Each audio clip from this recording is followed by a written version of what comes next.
arrived to Trinidad and Tobago. Prime Minister Kamla Persad-Bissessar hosted celebrations at the Heritage Ground in Clark Road, Penal on Saturday.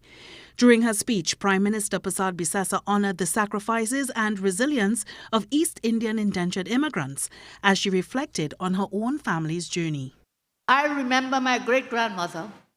Her name was Sumaria C. Persad. She was only 16 when she left her family in Chennai, Madras now called Chennai, with a tiny Jahaji bundle, crossed the Kalapani in the early 1880s. Life in colonial Trinidad was very hard. Despite the many challenges encountered, she says their perseverance has helped to shape this nation and its leaders. The Prime Minister urged citizens to honour the stories that precedes their existence, as she underscored the importance of mutual respect and unity. For the Indians, 181 years to go out of Africa, more years than that. All who came, they crossed the dark waters to land here in TNT. All our ancestors, TNT, came on different ships. Today, we sail together in the same beautiful, unique boat called Trinidad and Tobago. The event began with a procession from the Heritage Dam to the Heritage Ground and ended with a family day celebrating our rich heritage, culture and community. A beachgoer in Tobago fought back against bandits and disarmed one attacker, while police also seized drugs during a separate operation yesterday. Police reports indicate that around 1:30 p.m. on May 30th, a 67-year-old man was resting in his vehicle at Back Bay Beach, Mount Irvin, when two masked men approached. One, armed with a firearm, robbed him of $1,000. During the ordeal, the weapon was placed on the seat, giving the victim a chance to grab it. The suspects fled into nearby bushes. Police later recovered a Glock 21 pistol with ammunition. In a separate anti-drug exercise in Bon Accord, officers seized 179 grams of cannabis, a scale and a phone after a suspect escaped. An investigation is underway into a social media post purportedly from a police officer claiming he received personal threats related to a matter before the courts. In a statement, Deputy Commissioner of Police Suzette Martin addresses the viral post that alleges that an envelope containing what appeared to be 3 rounds of ammunition was found. The statement noted that reports of threats, intimidation or interference with the administration of justice are treated with the highest level of seriousness. Threats against police officers are considered attacks on the rule of law. The TTPS is taking all necessary steps to protect the officer and uphold the integrity of the justice system. DCP Martin assured that the matter is receiving priority attention. In sport, head coach of the TNT men's football team, Derek King, acknowledged that poor defending and mistakes cost them in the 5-0 defeat to South Korea in an international friendly in Utah. We defend discipline, for that first period.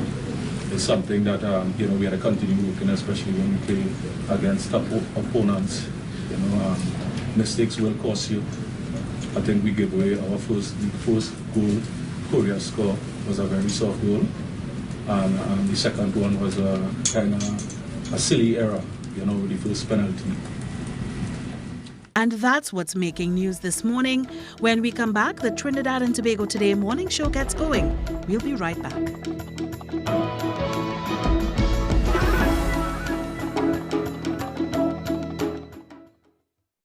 More news, more access, more ways to stay informed. TTT News covers the stories that matter on air and online. Join us nightly at 7. TTT News, committed, accurate, relevant.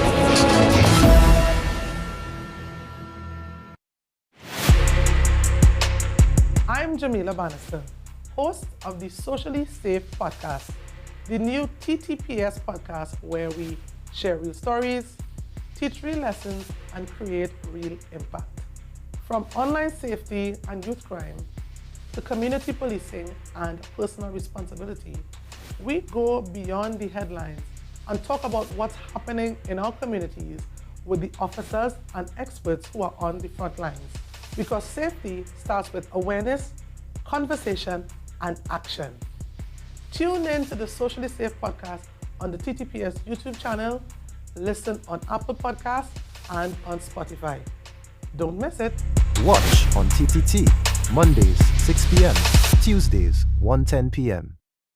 The Mother Church of the Anglican Diocese suffered significant damage during the earthquake of 2018. Efforts are underway to raise funds to restore this national heritage site. You are invited to make your donations with monthly deposits at any branch of the First Citizens Bank, account number 2696950, Marval Road Branch, in the name of the Incorporated Trustees of the Anglican Holy Trinity Cathedral Restoration. Ever wondered what happens before the lights come on? Before the crowd pours in? Before the magic hits the stage? This is your all-access pass. Sneak Peek with Junior K takes you behind the scenes of the biggest cultural moments and the hottest events across TNT. From the sound checks to the stage setups, from final rehearsals to exclusive interviews. If it's about to be big, we're already there. Catch Sneak Peek airing daily on TTT and relive every moment on all our social media platforms. Sneak Peek with Junior K, where the story starts before the spotlight.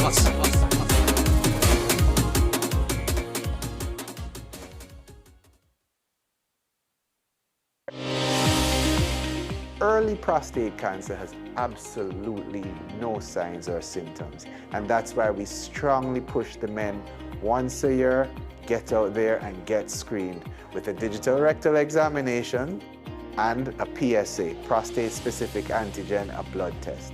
Any PSA above 4 is abnormal. All men, once they hit 40 years of age, go and have that PSA test done. Be viewing Caribbean Medical TV on this station.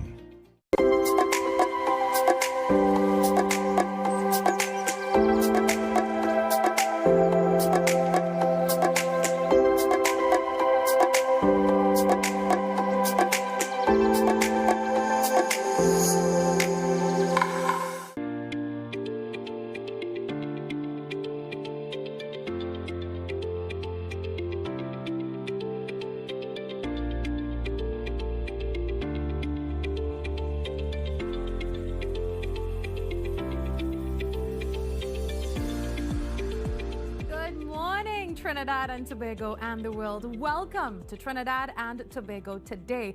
And today we're not broadcasting from TTT. Actually, we're on site at the Hyatt Regency, and we're proud to bring you the Trinidad and Tobago Disaster Risk Management Conference and Expo 2026. I'm Virmala Balkaran. I'll be a host for the next 2 hours. As usual, we're just doing things a little bit differently today. Hope you had a wonderful weekend and it was filled with a lot of rest and, of course, happy activities. The traffic is already building this morning. Please let us know via email ttt@ttt.co.tt. How is it going? Also, it is a very short week, so we're looking forward to that. But down to business, today you're going to hear from some amazing people in the industry. And today is really focused on the theme Resilience 360. It's bridging knowledge and action. So you're wondering what is happening here at the Hyatt Regency. Well, basically from today until the 3rd, that's June 1st till the 3rd, the Trinidad and Tobago Disaster Risk Management Conference and Expo is taking place right here. It starts at 8:30 a.m. And basically, the entire goal of this is so that we move from simply reacting to disasters to actually managing the risk before disasters happen. So the focus areas of this conference would be things, of course, like climate change, flooding, even urban planning, emergency preparedness, national resilience, food security. There's technology and disaster management. So many different areas that are coming together today. Of course, that multi-sectoral approach that we've been talking about. Now, behind all of it is the PODS Emergency Management Consultancy and Solutions Group, and they'll be with us this morning. We're going to hear from Stacey-Ann Pisoria, and she was with us just a few weeks ago on the show, so she's going to tell you everything that's happening here on days 1, 2, and 3. Now, the key message behind all of this is simply, again, we're moving from simply just reacting to disasters. So we want to be prepared for all of this. Of course, we'll bring you all the information via TTT Live Online. If you're joining us today via YouTube or even Facebook, thank you for streaming us live. Everything that you see here and more will be available at TTT live online. If you want to be a part of our show as well, you know our email address, that's tttoday@ttt.co.tt.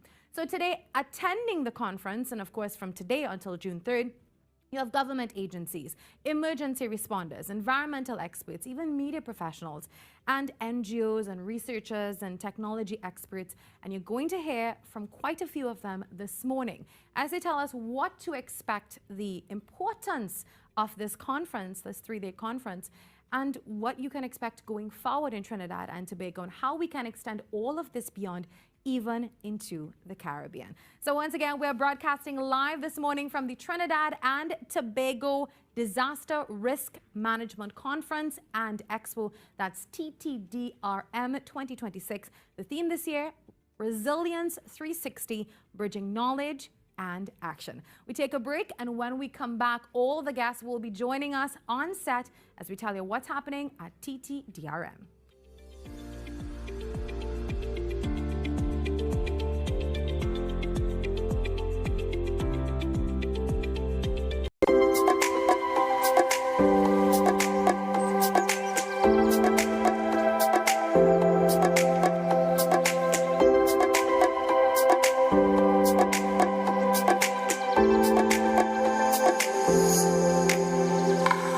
Every client deserves expertise, integrity, and guidance they can trust. At Camino Realty International, we deliver integrated real estate solutions, sales, rentals, property management, and project development. Driven by excellence, transparency, and innovation, we protect value, create opportunity, and build lasting success. Because real estate isn't just about buildings. For more information on our services, log on to CaminoRealty.com or follow us on social media at Camino Realty TT. Camino Realty International, elevating lives one property at a time. Being connected, it means a lot because, first of all, you can't do this by yourself. When you have your phone, you always have somebody at your side.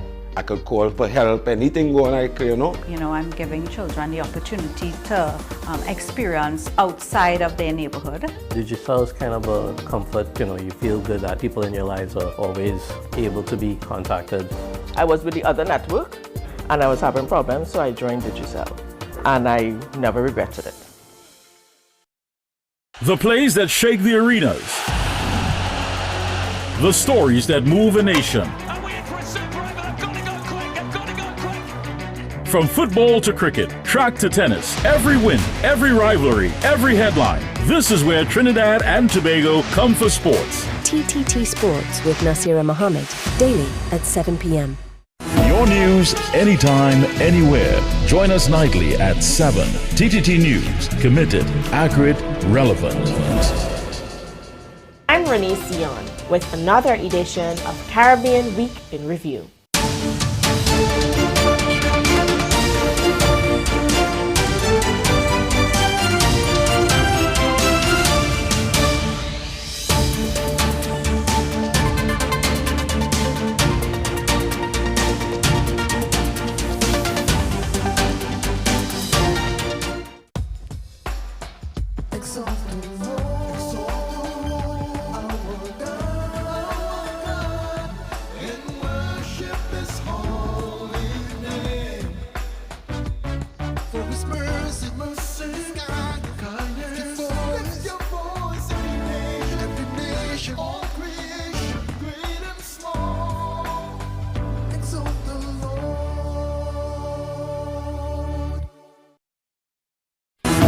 If it matters to you, it matters to us. We report the news, real stories in real time. TTT News, nightly at 7.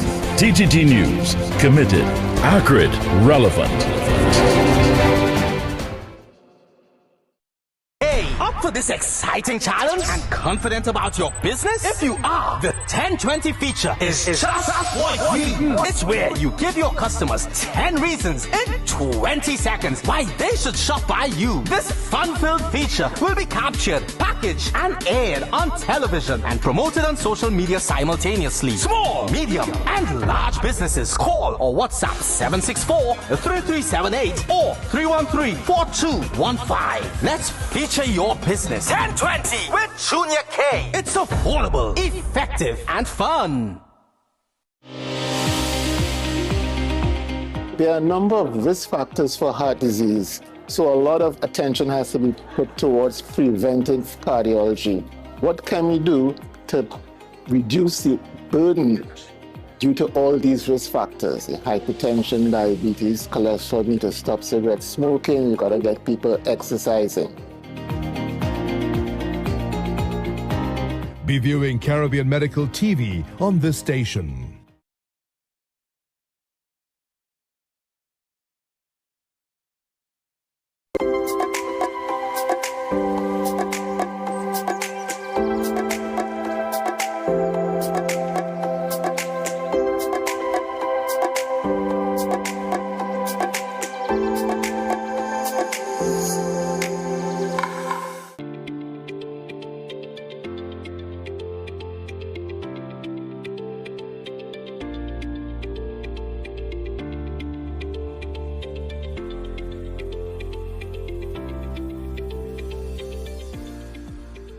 Welcome back to Trinidad and Tobago Today, broadcasting live from the Hyatt Regency at the Trinidad and Tobago Disaster Risk Management Conference 2026. Well, joining us this morning is a woman who is no stranger to TNT today. She joined us a few weeks ago to talk all about this conference, and now she's putting in all the hard work, and the fruits of her labor will be seen today. Now, the Trinidad and Tobago Disaster Risk Management Conference and Expo is bringing together experts and stakeholders from all across the region to strengthen resilience and preparedness. So joining me now is Stacey Ann Pierre-Soria. Good morning, Stacey Ann, the Managing Director. Very good morning. So lots of work today. Lots of work. We can 2 only years imagine. of planning is going to transform today. So the last conference was in 2024. It was June 3rd to the 5th, yes. So you had 2 years of hard work to pull this together. That's right. Now, before we get to talking about 2024, tell us a little bit about this conference. For someone looking on this morning, maybe hearing about this for the first time, tell us what exactly is TTDRM. So TTDRM, Trinidad and Tobago Disaster Risk Management Conference and Expo, really is, it really started from a group of stakeholders who have been working in the industry, including myself. I've been in the field for over 20 years, recognizing some of the gaps and challenges that existed in Trinidad and Tobago when it comes to mitigation and preparedness. And I'm sure you would identify with me that if you ask the question, is Trinidad and Tobago ready? And I did a poll last week on radio. I played devil's advocate, and I said, just put the poll out there. And of course, every single answer is, we are not ready. And so TTDRM is trying to, is bringing together public sector, private sector, and NGOs to remove those silos and let everybody come in one room to advance the discussions that we need to build resilience from the ground up.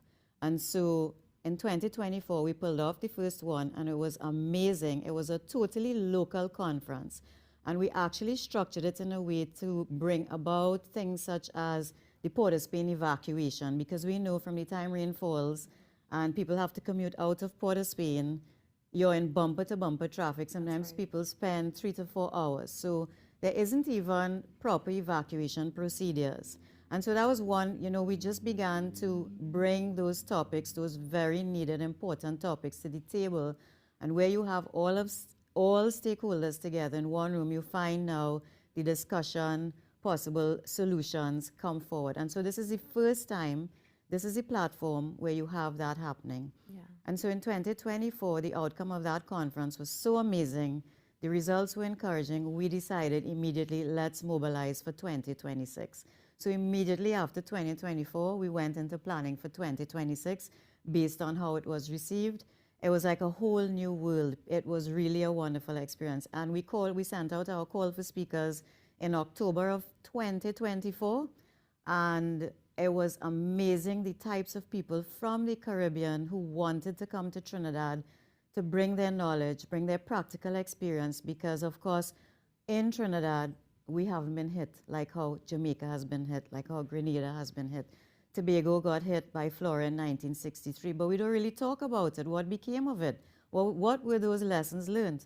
And so the theme, Resilience 360, Bridging Knowledge and Action, is bringing the insights, yes, but also bringing the practical side of it, because you can't build disaster risk without being practical, without understanding what happens to an event, living through an event, and bringing those lessons learned to the table to be able to improve our overall disaster risk management system and our response mechanism. We've got to move from response, renavigate those conversations and bring them into mitigation and preparedness. And so Resilience 360, Bridging Knowledge and Action, is all about managing risk, as you would have rightly said, managing risk. And we know what's going on with climate change. Now, today happens to be June the 1st, which is the opening of the hurricane season, very timely. And we have with us people from the region, Jamaica, we have people from Barbados, we have people from Grenada coming to impart their practical experiences, lived experiences through Beryl, through Melissa, and all of those devastating, massive storms that destroyed communities. So this is what is going to be happening over the next 3 days. It's not only a conference, it's a conference and an expo. So you're going to see amazing technologies, vendor innovations in the field of disaster risk and connected fields. And so we expect over the next 3 days that it's going to be a whole transformational experience. The stakeholders in the room, we're happy to have our endorsing agencies, the Ministry of Works and Infrastructure, very, very happy to have them on board as an endorsing agency. Ministry of Rural Development and Local Government, we have the Office of Disaster Preparedness and Management, Tobago Emergency Management Agency, and AmCham Arise. All of these stakeholders, all of these agencies, understanding the importance of mitigation and preparedness. More investment is needed to aid and to have better response and recovery at the end of the day. All right, thank you very much for that. Just setting the tone for the rest of guests and, of course, for the rest of the expo. It goes until, I believe, June 3rd. Yes, Wednesday. Yes, it's 3 days It's of 3 days. intense, proactive discussions as well. And it's not high-level talks. It's real. It's as real as you can get. We even have 1.5-hour learning labs, 5 different learning labs where we replicate disaster scenarios and get our people working and testing their plans and really getting real with what they need to do when disruption happens. All right, Stacey Ann, thank you so much for being with us. Thank we you wish for, you all the thank best you for being here and bringing the team here. It's yes, wonderful. Of course, we are so happy. So thank you for having us. We cannot wait to hear from the rest of guests who will continue to weigh on this discussion and tell us what we can expect. Yes, you're gonna be swept off your feet with those guests. I trust that. Well, thank you. All the best. We take a break, and when we come back, the show continues. Trinidad and Tobago Today live from TTDRM.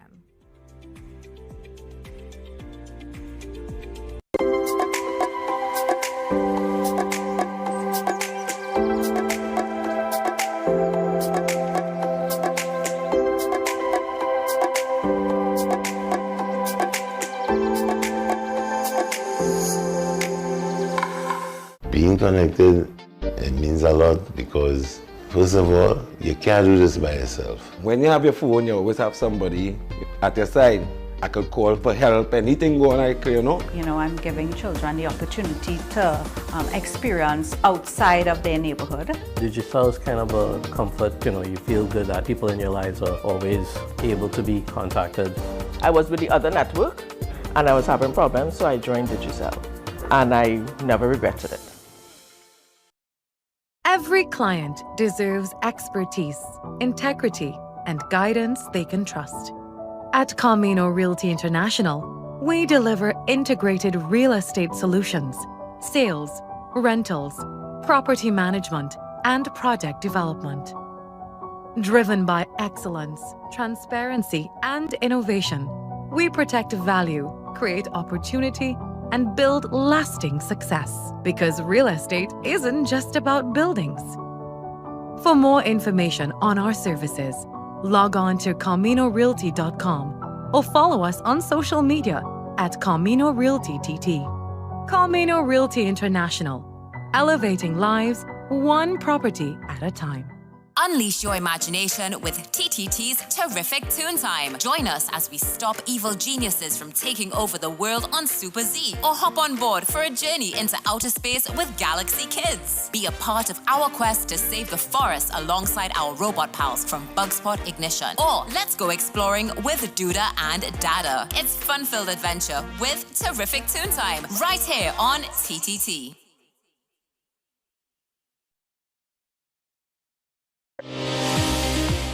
Early prostate cancer has absolutely no signs or symptoms, and that's why we strongly push the men once a year, get out there and get screened with a digital rectal examination and a PSA, prostate-specific antigen, a blood test.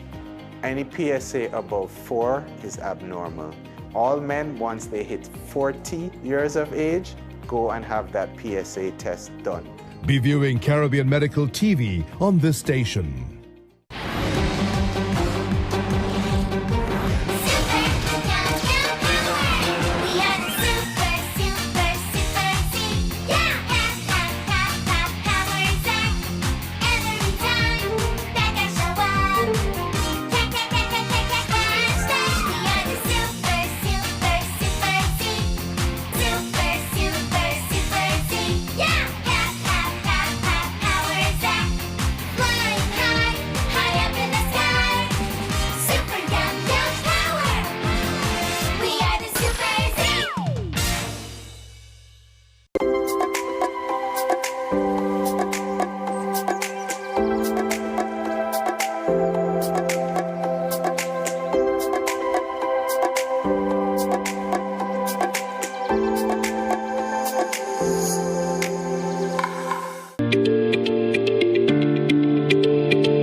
Devastating hurricanes in just over a year, one Jamaican community is sharing powerful lessons in resilience and recovery. Well, joining us now is another presenter for TTDRM 2026. His name is Mr. Jason Hensel, chairman of Jake's Hotel and the Breads Foundation. Good morning. Good morning, and thank you for having me. Welcome to Trinidad. How was your stay? Welcome back, I should say. How has your stay been so far? Wonderful. I arrived yesterday, and I've been here probably 7 or 8 times. Yeah. And I love Trinidad. And now you're Tobago. Good. We're not leaving them out. And now Tobago. You're presenting at this conference and this expo. Now, Jake's Hotel and the wider Treasure Beach community were impacted by 2 major hurricanes in just over a year. So can you take us back to those moments now and really describe what you saw firsthand? Oh my gosh. At first it's really overwhelming, and it really shocks your soul, and you realize how vulnerable we all are. We all are in the Caribbean in particular. So it's really overwhelming, it's emotional, because when you own a business, particularly in a community tourism setting, not only are your employees and their families relying on you because we're the largest employers, but it's the wider community, your suppliers, the fishermen, the farmers. And St. Elizabeth is known as a breadbasket. So there are like 85,000, 90,000 farmers in that parish alone. So, there's an initial wow, where you literally lose your breath and you're like, we have a mountain ahead of us that we have to climb. Yeah. Now, there was extensive damage reportedly from Hurricane Melissa. I know that was to your property and the surrounding communities. Tell us a little bit about that. Okay, so Melissa was very much like Ivan in that it was more along the coast when it related to Treasure Beach. Only 15 miles further west did it turn in to the community of Black River, Parity, stretching all the way up to Westmoreland in Savlamar, and then coming through on the north coast between Hanover, St. James, Trelawney, and St. Anne, those 6 parishes. So we got a lot of coastal damage in the Treasure Beach area. The storm surge with the waves on top of that People typically think of a hurricane as wind damage, but I'm telling you, the more damaging thing is storm surge and waves, particularly when you're right on the ocean. So it's terrifying, right? The power of that water coming in. Because if the sea is normally here and you have 3 meters of surge and then 3 meters of waves, you're talking about 18 to 20 feet, right? And the power that's coming with, it literally bends concrete and rebar like plasticine, right? Like literally that's what happens. You know, because we tend to think that in the Caribbean we overbuild, you know, we use a lot of concrete and steel and cement versus say in America where they use timber and fascia board. But this hurricane, a Category 5, was a different animal. And you know, you talk about, you know, building stronger, but there are very few things that can hold back a Category 5 when you see it up close. Now the damage was so bad that I know you had to open your home to some guests as well. Yes. So there was an evacuation order which was issued on the community. The government asked me to share it. And then there were some guests that were from England that their flight was canceled. I said, well, why don't you go through America? They're like, well, we don't have a US visa. Okay. I hadn't even thought of that. So I opened up my home to them, which is what you do, you know. They say the kindness of strangers shows up in different ways. And, you know, when you're in it together, people tend to just put their differences away and you just rally around what's the best decision I can take right now. Right. And giving up my home was the least I could do, you know what I mean? And that family keep coming back and they keep doing amazing things for raising funds in England to send back to do boat repairs, farming vouchers. Rachel Diamond is her name, her and her mother. Her mother's 85 years old. And they have become some of my best friends. So, you know, through adversity, these relationships develop. And there's always beauty that comes out of devastation, you know, I find, adversity. Now, rather than focusing solely on rebuilding your hotel, I know you actually started to mobilize through the Breads Foundation to assist residents. Now, why was it important to prioritize a wider community response? Okay, so we have a foundation, Breads, Treasure Beach Foundation. We formed it in 1998 as a nonprofit, you know, NGO. And even after Hurricane Ivan, we would have built 30 homes because of that. And then after Beryl and Melissa. So there's a level of expectation because people know that Breads is organized and that it's a registered charity and that we can mobilize quickly. And how we have our logistics set up, we have 3 huge storerooms, so it's easy for us to get building material in, water, tarpaulins, you know, generators, Starlinks, solar panels. So we quickly created 4 different phases of recovery. We were able to communicate that very clearly because managing expectations is extremely important after a hurricane because everyone is frantic. Everyone is... there's an initial fear and shock.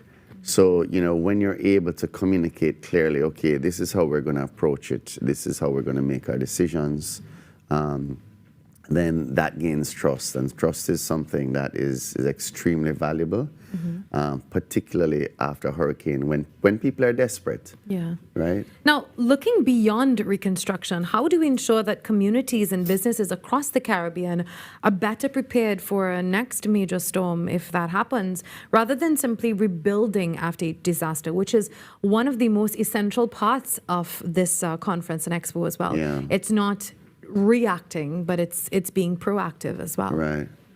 Well, you said if, and the truth is we have to get past if, because it's not if, it's when, right? That's the reality.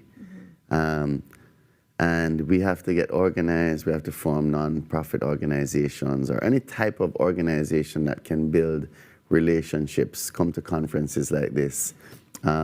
Which I want to replicate in Jamaica, by the way, and I'm going to say it right here. I'm going to invite Stacey down and to help us. But it's all about relationship building, having a plan, knowing where you're most vulnerable, and putting things in place. So our biggest vulnerability is that we had no electricity or water. So we quickly purchased 2 commercial generators and got them to the pumping stations to get water back into the area. You can't survive without water for, more than a few days. So that was extremely important. I know the Minister of Water very well, and he's like, Jason, I love you, I trust you, but I just simply don't have enough generators. And we had to go out on a limb and raise $150,000 for 2 commercial generators, have them dropped into the wells, and getting water back into the area. So you have to prioritize. But you have to be prepared before. We have enough case studies in the Caribbean now that we can share these examples with our brothers and sisters in the Caribbean and say, this is how you can best prepare for what's going to happen. At some time. Absolutely. We had a 20-year gap between Ivan and Beryl, right? But we don't know when the next one is going to be. Well, conversations like these multi-sectoral approaches will really help to, again, be proactive. Well, Jason, thank you so much for being here with us today. It's a pleasure. We can't wait to hear about your contribution at the conference and expo, and hopefully we'll be hearing about this in Jamaica, and maybe we'll be a part of it. I would love you as to. Well, we're going to hold you to that. Thank you very much. Thank you so much. This is Trinidad and Tobago Today on TTT, broadcasting live from TTDRM 2026 at the Hyatt Regency. We take a short break and come back with more.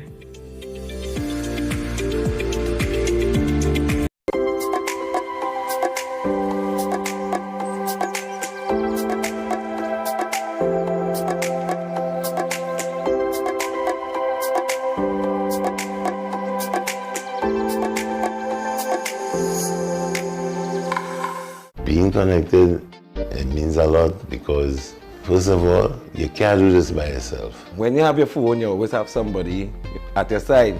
I could call for help, anything going on, I'm giving children the opportunity to experience outside of their neighborhood. Digicel is kind of a comfort, you feel good that people in your lives are always able to be contacted. I was with the other network and I was having problems, so I joined Digicel. And I never regretted it. Every client deserves expertise, integrity, and guidance they can trust. At Camino Realty International, we deliver integrated real estate solutions, sales, rentals, property management, and project development. Driven by excellence, transparency, and innovation, we protect value, create opportunity, and build lasting success. Because real estate isn't just about buildings. For more information on our services, log on to CaminoRealty.com or follow us on social media at Camino Realty TT. Camino Realty International, elevating lives one property at a time. The Mother Church of the Anglican Diocese suffered significant damage during the earthquake of 2018. Efforts are underway to raise funds to restore this national heritage site. You are invited to make your donations with monthly deposits at any branch of the First Citizens Bank, account number 2696950, Marval Road Branch, in the name of the Incorporated Trustees of the Anglican Holy Trinity Cathedral Restoration. It's that time of the year again, my friends. Feel it in the air. Football, football, football. It's back and everyone's locked in. This is Richard Torpedo Thompson and my Trinidad and Tobago people. I'll stay this straight. Fans make the game. Cheers, chants, passion. That's the heartbeat of football. There's only one 12th man that really brings the energy. That's Andre Errol Batiste on TTT. Every Thursday on TTT. Don't miss it. There are a number of risk factors for heart disease, so a lot of attention has to be put towards preventive cardiology. What can we do to reduce the burden due to all these risk factors? Hypertension, diabetes, cholesterol, need to stop cigarette smoking, you gotta get people exercising. Be viewing Caribbean Medical TV on this station.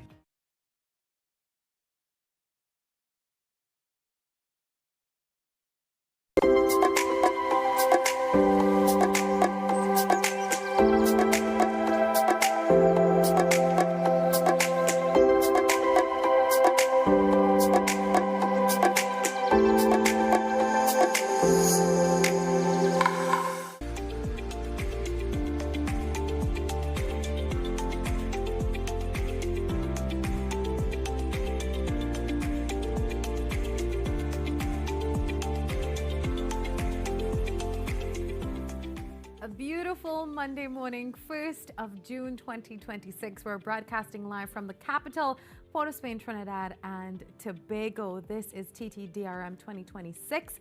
And this morning, we're talking all about mitigating risks, all about climate change and, the conversations that we need to have to ensure that we don't just have to react when disasters happen.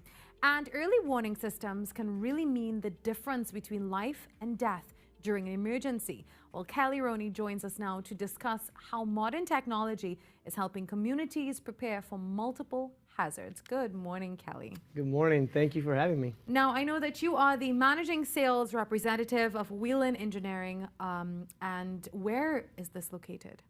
Thank you. That's correct. So Whelan Engineering, we are we manufacture everything out of Connecticut in America, between Connecticut and a New Hampshire facility.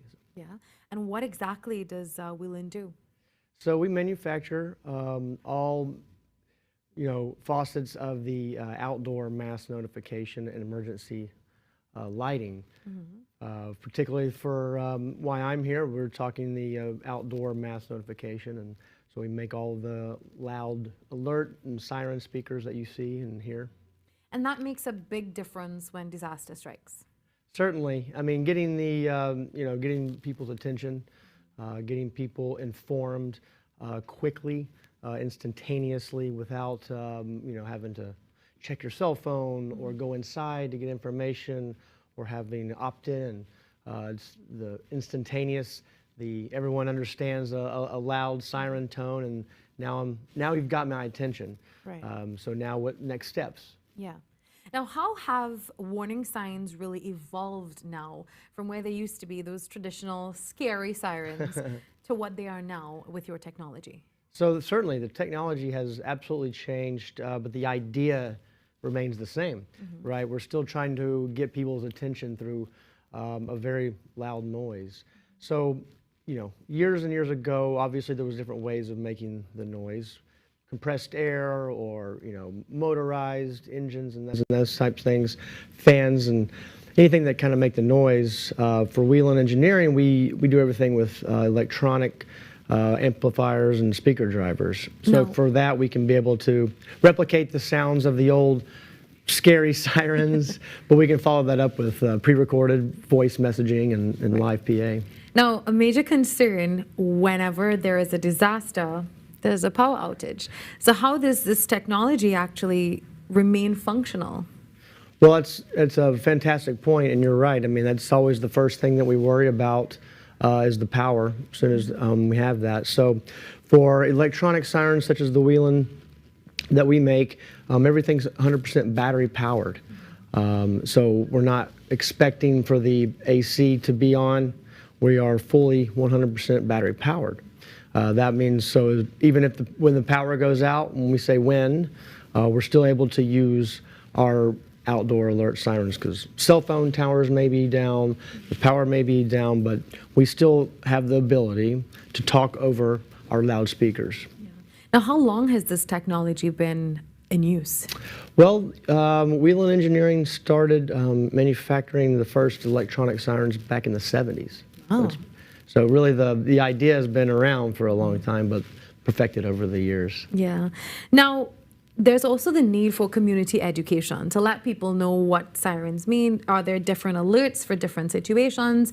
How exactly do you educate the communities to know what to look out for, or I should say listen out for? So it's always a challenge, certainly. How do you let people know what it's for?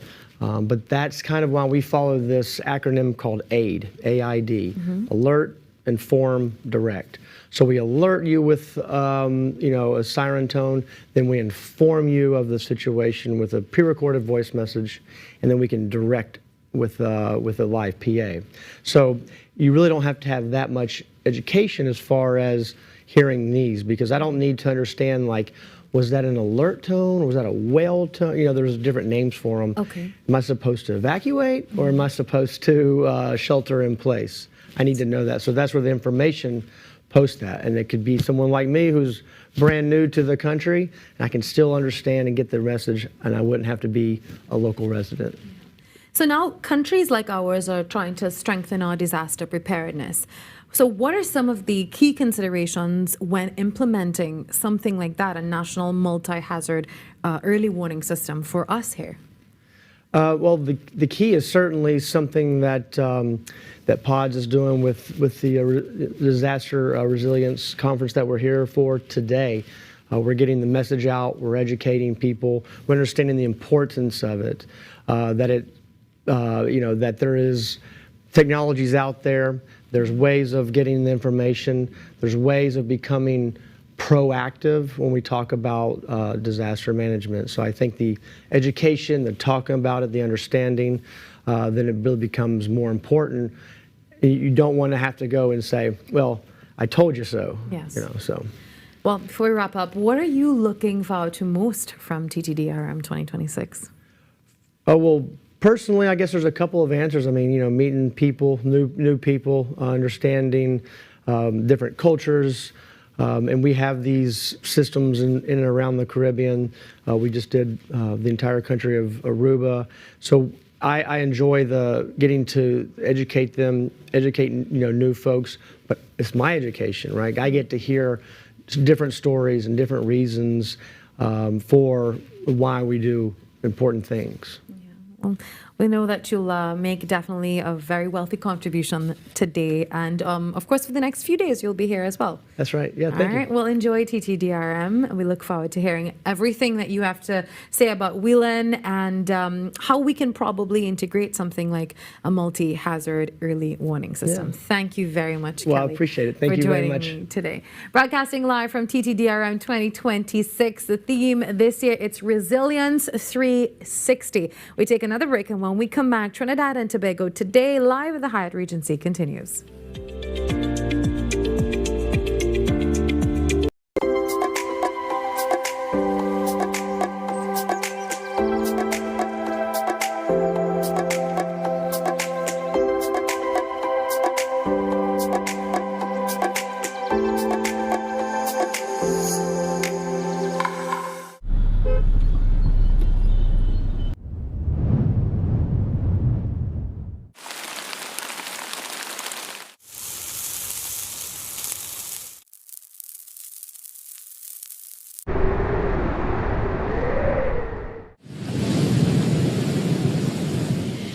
Whatever the skies bring, stay prepared with TTT Weather. Committed, accurate, relevant. Your heart, brain, and body work hard every day. Give them the support they deserve with omega-3. Packed with essential fatty acids, omega-3 helps support heart health, brain function, and overall wellness. Whether you're staying active, focused, or simply living life to the fullest, live healthier with omega-3. Wellness that works from within. Tune in to Wellness Unlocked on TTT Tuesdays and Thursdays at 9:45 a.m. Being connected, it means a lot because, first of all, you can't do this by yourself. When you have your phone, you always have somebody at your side. I could call for help, anything going on, I'm giving children the opportunity to experience outside of their neighborhood. Digicel is kind of a comfort, you feel good that people in your lives are always able to be contacted.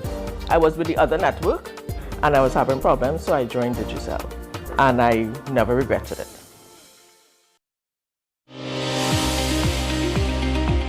There are a number of risk factors for heart disease, so a lot of attention has to be put towards preventive cardiology.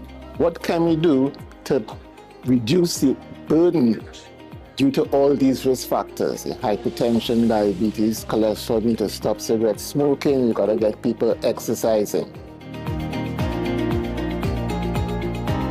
Be viewing Caribbean Medical TV on this station.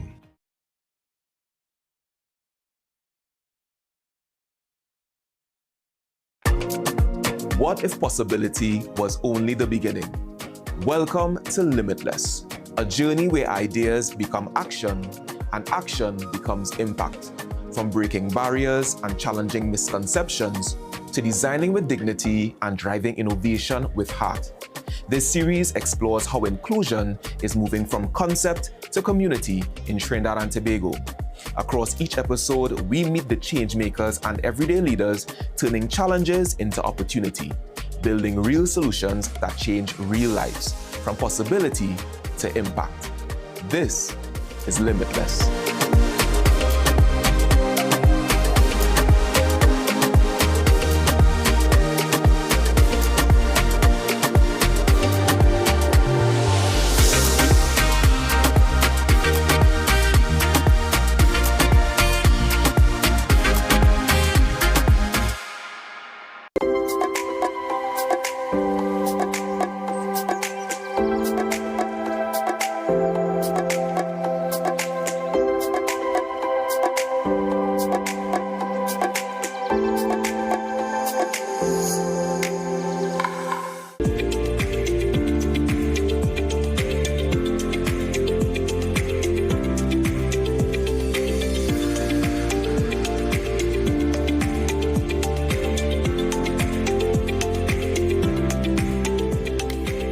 Sector has a critical role to play in disaster preparedness, of course, response and recovery. Well, joining us now is Melissa Peer, the AmCham TNT Manager of Initiatives and Policy, to discuss resilience and private sector mobilization. Good morning, Melissa. Good morning. Well, welcome to the other set of Trinidad and Tobago Today. You're getting ready for TTDRM. You're presenting today. Yes, I am. Yes. Well, we're glad to have you on the set to tell us a little bit about why disaster risk mitigation has become such an important priority for AmCham TNT. So for AmCham, looking at disasters have always been important for us. AmCham hosts a Health, Safety, Security and Environment Conference for the last 30 years. And therefore, preparedness is something that's really important to us. We look at health and safety, but what we've also recognized is that because of the effect of climate change as a region, we're hit very often. And many times we would invest a lot of funds sometimes in recovery. But if we were to do it the other way, if we were to spend a little more time and invest in preparedness, then what would happen is that when the disaster strikes, we would not be as affected by it, and then we'll be able to recover even faster. So that for us is a key pillar, and it's something that at AmCham we're very focused on. Now, many businesses are still focusing on responding to disasters after they happen. So how now is AmCham encouraging a shift toward prevention, preparedness, and of course that resilience that we keep talking about? So, it's not easy because, we do need a bit of a mindset change. There's still, that belief God is a Trini. And but the reality is that it's sometimes difficult to invest in something when it doesn't happen. So when you invest in flood mitigation and the impact of the flood never hits you, you ask yourself, was this money well spent? So it is very difficult to place money to sort of cost mitigation. But the reality is, when we don't invest in mitigating and we don't invest in building properly, what we do face at the end really is devastation, right? Because at the end of the day, we pay for it. As in, businesses fail. And even if the business doesn't fail, you lose inventory, you lose your employees coming to work and stuff like that. So you actually close. So for us, it has been a bit of a battle in terms of sharing with companies the need to focus on preparedness. We have been doing for the last 5 years business continuity training with SMEs. The way AmCham really works is that we do have some of our larger companies and they act as coaches and they help some of our SMEs, and we partner with the ODPM, and every year we do 2 or sometimes 3 business continuity planning sessions with SMEs, really to get them ready in case something happens. Now, I know that AmCham has been involved in initiatives like the National Resource Tracker Project. Can you tell us a little bit about that? So that is something for us, so when there's a disaster, we respond as businesses, as the communities, we respond. But many times when we respond and create another disaster. Because a particular area might be in the news, we all send water, and everybody sends water. Everybody sends the same goods to the same place, and in effect, create another disaster. what AmCham have been trying to do really is to create a system by which we can actually logistically work out what the area needs and get the right product or the right service, because we're also looking at services to the right place at the right time. So we have, again, working with the ODPM, working with our members, as well as we're working with an NGO to help us, because we're looking at doing this as a digital platform. So, and then part of what we're trying to build into it is a level of transparency. So if you know these products are going to this area, you know 10 cases of water is going, then there's no need to request more water for that particular area.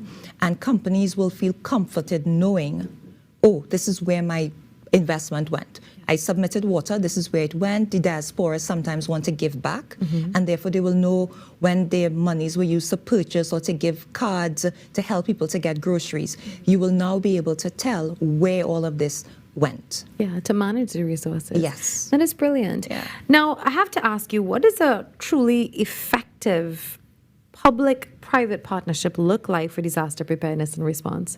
So, you know, public-private partnership is necessary, right? So many times what we see is that government have to step in and do a lot of the disaster investment. And what we don't do enough of, I think, is have the private sector involved. So what it really would look like is really both parties working together on a joint objective, understanding where both parties sort of come in, looking at a very transparent system whereby funds are invested in particular areas. The private sector brings with it a level of innovation, a level of, you know, you have a lot of experience in the private sector, while the government may help in terms of mitigating some of the risk. So a real private-public partnership really would look at both parties sitting down and looking at the strengths of both and working together to sort of build resilience for companies, communities, and the country. Now, Melissa, before we go, when it comes to resilience, what's just one big lesson that the private sector has learned in recent years? So I think the private sector, I mean, we're still learning, but we really learned that we need to put a little bit more effort around preparedness. Preparedness is really, really key for resilience. Yeah. And that's the message. And that's a big part, again, of what's being discussed for TTDRM. What are you looking forward to most? So I'm really looking forward to two things. One is the networking, but also to the testimonials. Hearing from persons how it has worked for them and what it is that some companies are doing to build their resilience and countries, because what we have today, we're really going to have a lot of information from the region. So it's not just Trinidad and Tobago, it's really a regional conference. So looking forward to that today. All right, thank you very much. Melissa of AmCham TNT. Just a minute or two to the top of the hour. While we come back inside the next hour, the show continues live from TTDRM at the Hyatt Regency Hotel.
Good morning. This is your TTT News Update. I'm Kyrie Roberts.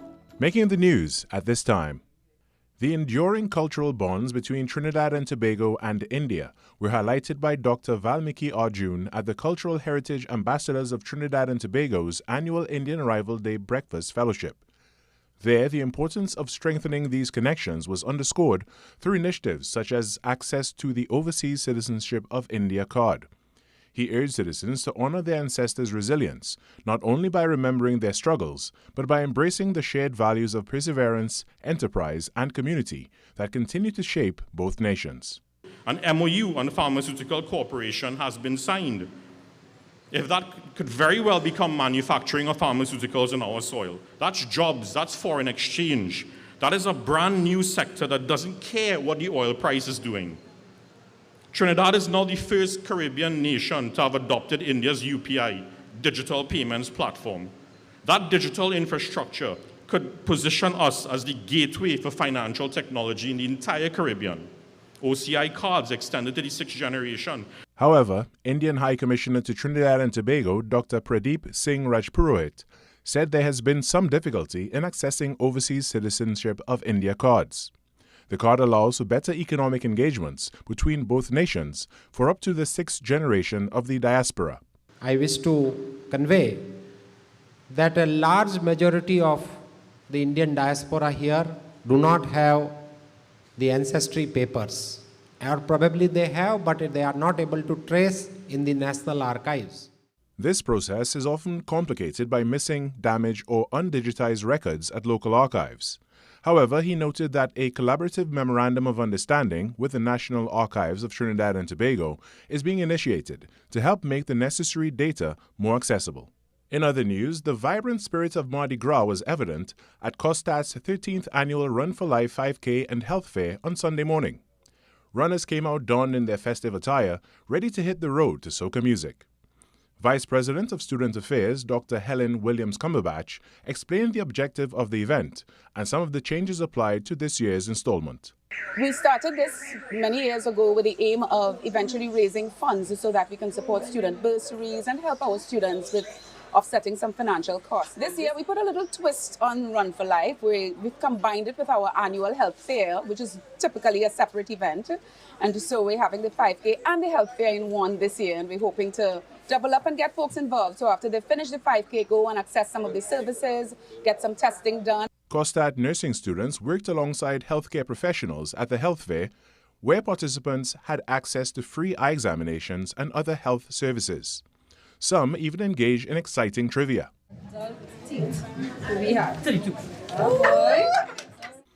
As participants crossed the finish line and removed their extravagant headpieces to receive their medals, it was certain the carnival-inspired event was a perfect fusion of fitness, wellness, and festivity.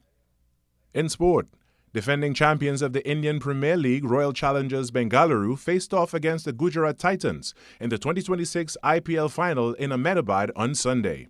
The Titans struggled for runs after they were invited by the RCB to bat first in the final and lost their prolific captain Shubman Gill in the third with just 22 runs on the board. The Titans lost wickets at a steady pace with only Washington Sundar offering meaningful resistance with a top score of 50 not out as they amassed 155 for 8 in their 20 overs. Rafiq Salam got the most wickets for RCB, taking 3 at the cost of 27 runs. RCB approached the chase with aggression, putting on 62 for the first wicket. Venkatesh Iyer the first to go for 32. There was a slight wobble by the champions, but the veteran Virat Kohli steadied the ship with a well-played top score of 75 not out. RCB successfully defending their title as they reached to 161 for 5 in 18 overs to win by 5 wickets with 12 balls remaining. And that was your TTT News Update. I'm Carrie Roberts. Trinidad and Tobago Today continues after this.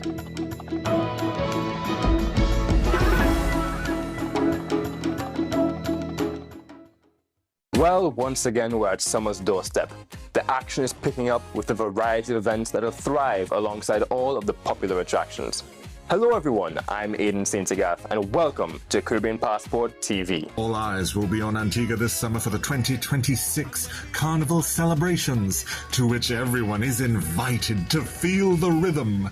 With over 2 months of pre-events to warm things up, Antigua and Barbuda is event and activity driven. So if eco-adventure and marine life are among your passions, then Scooter Snorkeling is the tour company for you.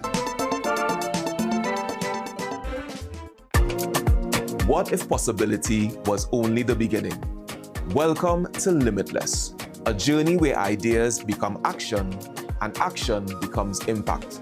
From breaking barriers and challenging misconceptions to designing with dignity and driving innovation with heart. This series explores how inclusion is moving from concept to community in Trinidad and Tobago. Across each episode, we meet the change makers and everyday leaders turning challenges into opportunity, building real solutions that change real lives, from possibility to impact. This is Limitless.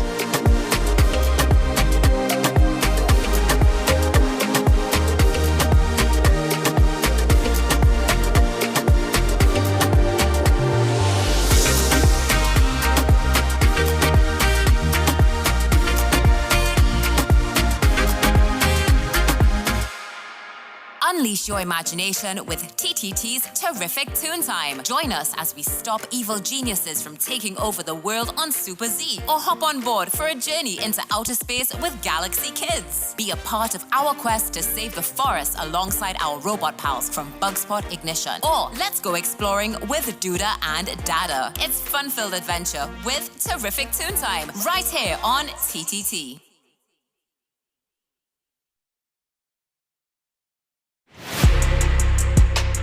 I'm Jamila Bannister, host of the Socially Safe podcast, the new TTPS podcast where we share real stories, teach real lessons, and create real impact. From online safety and youth crime to community policing and personal responsibility, we go beyond the headlines and talk about what's happening in our communities with the officers and experts who are on the front lines.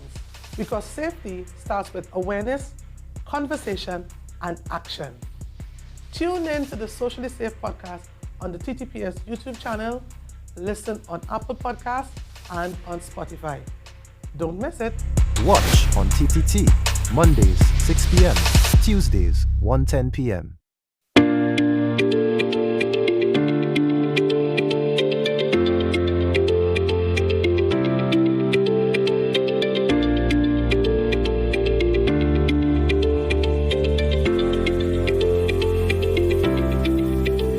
Welcome back to Trinidad and Tobago Today on TTT, and today we're broadcasting live from TTDRM 2026 at the Hyatt Regency.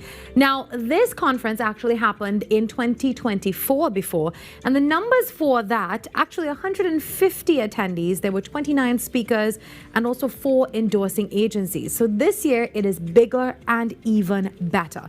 Now, what makes this conference different, you're probably asking? Well, there is that public and also that private sector collaboration.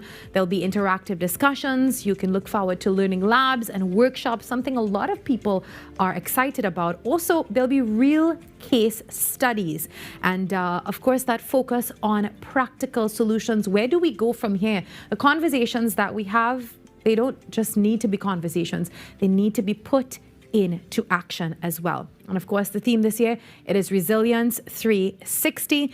So this morning, we know that disasters are becoming more and more complex. They're forcing emergency agencies and, of course, first responders to really rethink how they respond to and they prepare for any sort of crisis. Well, joining us this morning is emergency management expert. He was also a FEMA instructor and a first responder. His name is Nigel Baker. Good morning, Nigel. Good morning. How are you? I'm doing great. Thanks for having me. Welcome to Trinidad and Tobago Today at the TTDRM. So you're looking forward to presenting over the next few days. But before we get into that, I want to ask you, Over the past decade, now disasters have become more frequent and of course they're becoming more complex. So from your perspective and everything that you've learned over the past however long you've been doing this, which I think is a very long time, what have been some of the biggest lessons that you've learned? I think some of the biggest lessons have been with relationship building and preparing in advance of an emergency or a disaster. A lot of times we get focused on hurricanes and flooding, but there are other man-made and natural disasters that take place all the time. And building those relationships ahead of time with other government agencies, with non-governmental organizations or charities, with the business community, those relationships need to be built, not when the bell or the tones go off, but long in advance of that, training and teaching and exercising our efforts. Now, we've been seeing this major shift, again, case in point, this conference and expo, from disaster response to disaster mitigation. So tell us now, why is investing before disaster strikes often more effective than rebuilding afterwards, even from a financial standpoint? Okay, that's a great question. If you look at it like a relationship that you're going to have with somebody, it's always better to build it ahead of time, right? Rather than just on the spot. If a disaster happens and we're meeting on a bridge or on an overpass somewhere and the disaster's already happening around us, when we see each other, then we're not familiar with each other. If we've known each other for a time prior to that, even if it's just one introduction prior to that, then when I see you, it's, hey, we have a connection already. We work better. We work better together because we've overcome the boundaries and the who is this person and do they know what they're doing? Yeah. And all of that takes place long in advance. So I think just from not just a response, but part of the preparedness and the recovery piece, I'm now invested in you and your community and you're invested with me rather than wondering, why am I here and what am I doing? Yeah. Now, I know that there's that whole community approach. Can you tell us a little bit about that? What does that mean exactly? And that's excellent. Yeah, the whole community approach is something that the United States and FEMA and some other countries around the world are all about. It's not just about the responders, because that's the sexy work, saving babies and digging people out from underneath buildings. I'm part of Florida Task Force 2, an urban search and rescue team, and that's what we do. But the rest of it is very important as well, that the whole community is involved, all the way from the school kids being prepared for any event that might spontaneously take place in a classroom, all the way to people who are in a nursing home. What do we do with them? How do we protect them? How do we move them and evacuate them? So everybody along the chain is involved. And because of that, we can see that we're now part of the whole community, not just it's happening in somebody else's neighborhood, but it's our neighborhood. Yeah, so you're talking about, rescuing people and all of that. And I'm thinking, there's always that extreme weather situation. Well, not always. Sometimes there's that extreme weather situation that would affect critical infrastructure. Now, you're doing all of these rescue efforts under those circumstances. That's just overlapping threats. How do you manage all of that? Well, one of the biggest things is communication, right? Having the communication in place. You and I speaking the same language, not the English language, but the same emergency management language when we want to request or order something. Those are the kinds of things that keep the train on the track. So I think it's really important that in advance, and going back to the whole community question that you asked a few minutes ago, going back to that, making sure that we're all on the same page and communicating well together, that can always improve our response and our recovery efforts. Now, I have to ask you about something called NIMS. So that's very interesting, and I know that it plays a central role in disaster response. Break that down for us. Sure. NIMS is the National Incident Management System. People who are not familiar with it, they sometimes call it not in my system, because they have their own way of doing things. And when you're trying to introduce something that's a standard practice for responders and people who are in emergency management, a lot of people push back about that, right? Because sometimes in the past, they may have their way, Nigel's way, may have worked for them and may have worked for decades. So when you bring another way of doing things into the picture, now I get a little egotistical, right? I get a little bit of pushback. The male in me comes out a little bit, right? So now this National Incident Management System, it's something that you can duplicate. If I'm not around, I retire, I win the lottery, I'm on vacation, and everybody was reliant on me and Nigel's way of doing things. When I'm out of the picture now, how do we do things because Nigel's not here? Well, that's not good. That's not good. And as a parent, that's not good if you have to be there every step of the way for your children to decide what to do. We want them to become independent. NIMS, the National Incident Management System, it allows you to do that. It allows you to train and teach people without your presence, without you being there, and they will continue on in the system.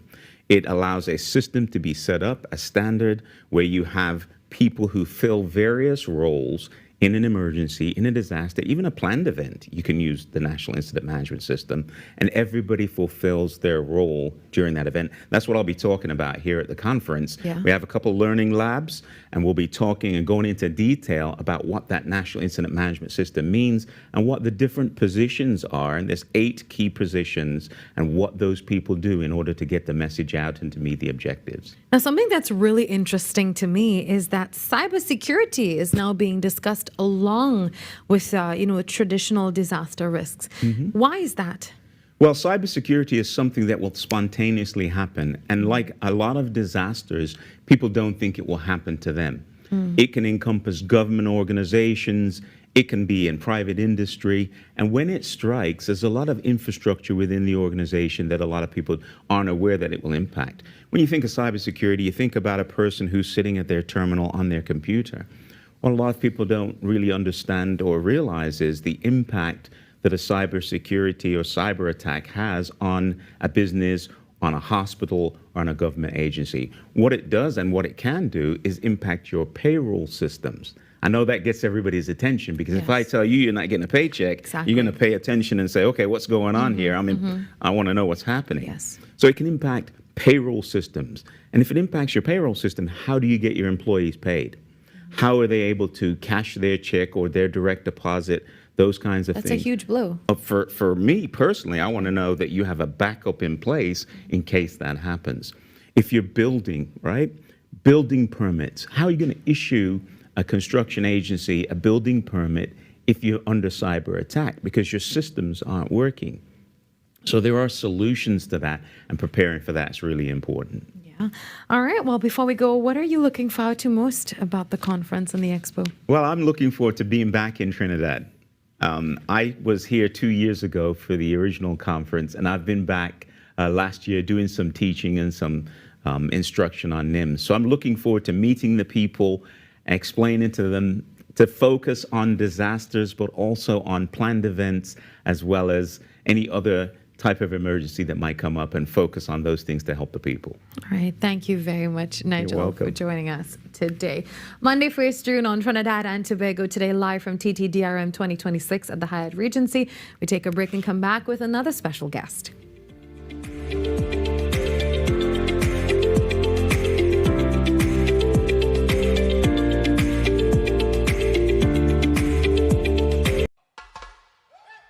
The Emancipation Support Committee of Trinidad and Tobago presents IWA Africa 2026, A Flair for Freedom, a fashion odyssey weaving African consciousness through style.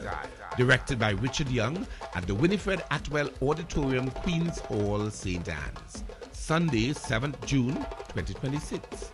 4 p.m. Prelude, 5 p.m. Presentation, 7 p.m. Pavilion.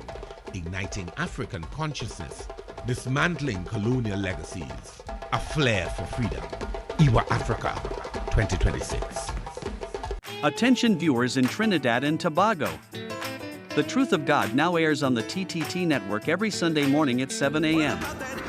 You won't want to miss the dynamic preaching and teaching of Pastor Jennings as he speaks from God's Holy Bible. Believe what God says. The Truth of God, every Sunday morning at 7 a.m. on Trinidad and Tobago Television. You can also watch The Truth of God 24/7 at the TOG.TV.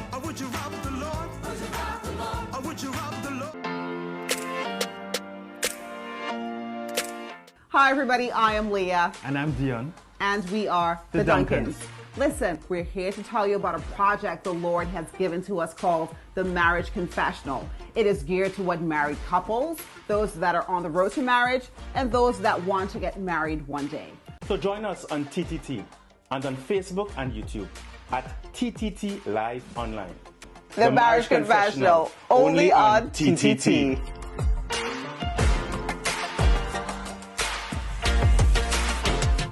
Up for this exciting challenge and confident about your business? If you are, the 1020 feature is just what you do. It's where you give your customers 10 reasons in 20 seconds why they should shop by you. This fun-filled feature will be captured, packaged, and aired on television and promoted on social media simultaneously. Small, medium, and large businesses call or WhatsApp 764-3378 or 313-4215. Let's feature your business. 1020 with Junior K. It's affordable, effective, and fun. I'm Renee Sion with another edition of Caribbean Week in Review.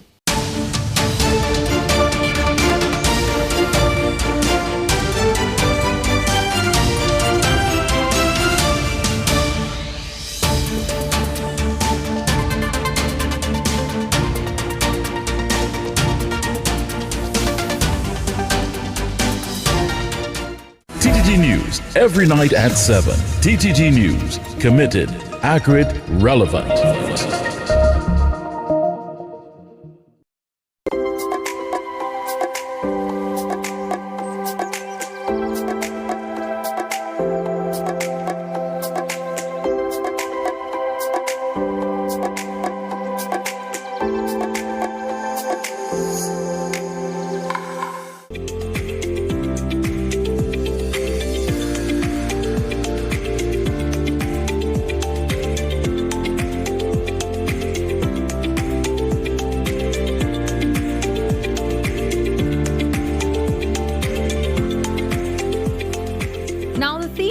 TTDRM this year, it is Resilience 360, bridging knowledge and action.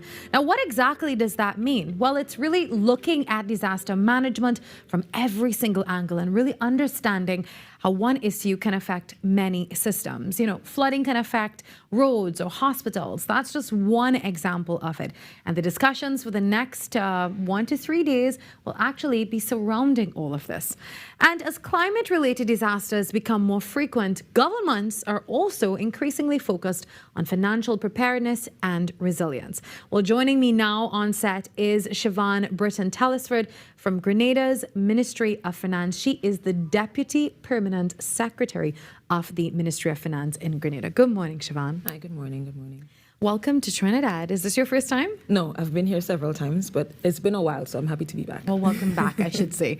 Now, from a Ministry of Finance perspective, why is disaster risk financing becoming increasingly important for Caribbean governments? It is because these natural hazards are extremely disruptive to our economies. As Ministry of Finance, our main goal is to ensure that the economy keeps moving, that we have adequate financing to deal with all the needs of the country. And when you have a shock like that, an event like that, it's really disruptive, and we need to be able to plan to know how we manage that. Because once something happens, everybody looks at the government to see what the government is going to do to help. And we need to be in a position to respond, because you don't want to be helpless in that sort of situation at all. You know, many countries are really, just like Grenada, moving away from simply responding to disasters, but also, you know, they're now planning financially for them. So what does that shift look like in practice? Well, we know that disasters cost money. So it takes a lot of planning and being intentional about how we approach something, because we don't want to be, as I said before, in a situation where you cannot react. So what it looks like is giving a message to the population that we need to deal with the immediate needs, but we also need to invest in case something happens. And I think that message becomes easier when you've had a disaster, so people understand the trauma that comes with it, the disruption that comes with it. So you can easily sell that to the population that you need to plan now. So what it looks like in practice is us actually exploring different avenues to protect ourselves, insurance policies, contingency lines of credit, which we will talk about during the conference as well. How do we work together to ensure that we have adequate financing, exploring different tools with different organizations, bringing up difficult conversations sometimes with financiers.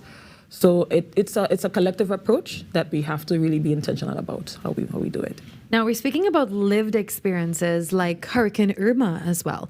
So that exposed significant vulnerabilities across the Caribbean. Now, can you tell us what are maybe a few or of some of the key financial lessons across the region that we learned from that experience? Well, Hurricane Irma, I think, was a Category 5 hurricane. No, we didn't get Hurricane Irma in Grenada. We had Hurricane Ivan in 2004, sorry. That was our turning point. That was our point where we had to say we can't do this again because we lost 200% of GDP. The country was decimated. We couldn't go back there. So we started to build the tools from then to be able to not be in that situation. But we had Hurricane Beryl in 2024. Thankfully, Hurricane Beryl, I want to say thankfully because we didn't want it to hit us anyway, but the thing about Hurricane Beryl is that it hit most of the north of the country and also Carriacou and PT Martinique.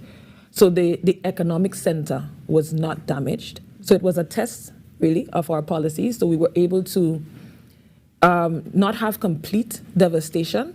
We had systems running. We were able to mobilize and get things moving to repair. But it really, Hurricane Irma and Category 5 hurricanes like that teaches us or taught us that these storms are getting more intense. And we cannot be laid back in our approach at all because we see Category 5 and we could argue that it could be Category 6 and 7 based on the way those wind speeds are going. Mm-hmm. So we have to be intentional about how we approach financing because that is critical when you have a disaster. Now, there's a special type of insurance that's being discussed now through CRIF. Tell us about that. So CRIF parametric insurance, I mean, again, I won't say thankfully, but Grenada does have a policy with CRIF, and the Hurricane Ivan was actually the event that caused CRIF to become a conversation. Grenada is one of the founding members of CRIF. So we have had parametric insurance with CRIF since 2007. And parametric insurance, if I'm going to explain that, is different from indemnity insurance. So indemnity insurance is you say you have a vehicle, you have an accident, the insurance company does an assessment of the damage and they pay you eventually. So you get a payout at some point. Parametric insurance works in terms of, the way it works is that you have these predetermined triggers. And there's a model that uses items such as wind speed, rainfall levels, and so on. There's even an earthquake policy as well. So the intensity of the shaking, those variables are what determines whether you get a payout and the amount of the payout. And the good thing about that particular facility is that you can get liquidity very fast. You don't have to wait for any assessment. There's no underground assessment that have to come to see how much houses were damaged, how many cars were damaged, and so on. It's all in a system, it's a model, and you get a call within a few days to say your CRIF insurance has been activated, has been triggered, and you get the payout within 14 days. Wow. Within 14 days. Now, Siobhan, beyond insurance, what financing mechanisms should Caribbean nations be considering now to better protect our economies from any future disasters? So I think one that we can definitely all look at, because we all have debt, and we all fall into this debt trap. So what Grenada has been championing for a few years is the Climate Resilient Debt Clause. And what that is a clause in your debt instruments when you borrow that gives you the flexibility to pause payments for a particular period, say 2 to 3 years, to get yourself back up and running before you can continue to service your debt.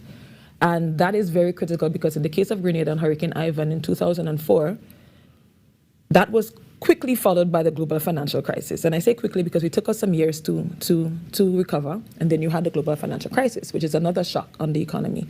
So we ended up defaulting on our debt. And that was very, very critical because I remember my permanent secretary saying that, I wasn't in the Ministry of Finance at that time. I was in school or something. And he was there and he was saying that the debt, as soon like you have a disaster, they call you, they say, we heard this happened. I'm so sorry. When can you pay us? That's basically how the conversation went. And we weren't in a position to pay. So I think that is something that we can all invest in as Caribbean countries.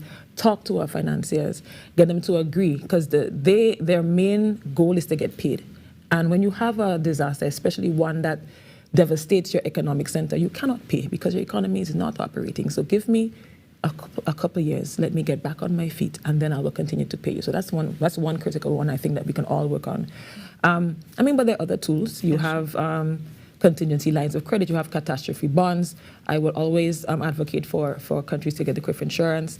There are different mechanisms, and also you can save as a country on your own. You can have different funds. Like we have a contingency fund that is funded through CBI receipts, citizenship by investment receipts. So there are different ways that you can do it. Siobhan, before you go, you're presenting at TTRM. What can we look forward to in your presentation? Well, I will go through all of the mechanisms that I just described. Grenada's path has been, we're at a good place now. The presentation may sound like we had it figured out from the start. That's not true.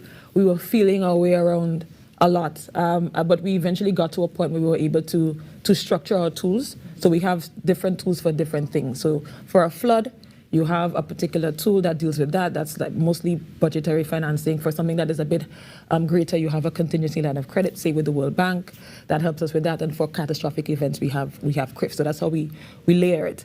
And it's only a few years ago we actually started to get this right, because before something happened, we looked to CRIF. CRIF didn't pay for everything. So I'm going to explain this a little bit more and just talk about Grenada's journey. Thank you very much. That's Siobhan Britton-Telesford, the Deputy Permanent Secretary of the Grenada Ministry of Finance. We take a break. When we come back, more guests for you from TTDRM.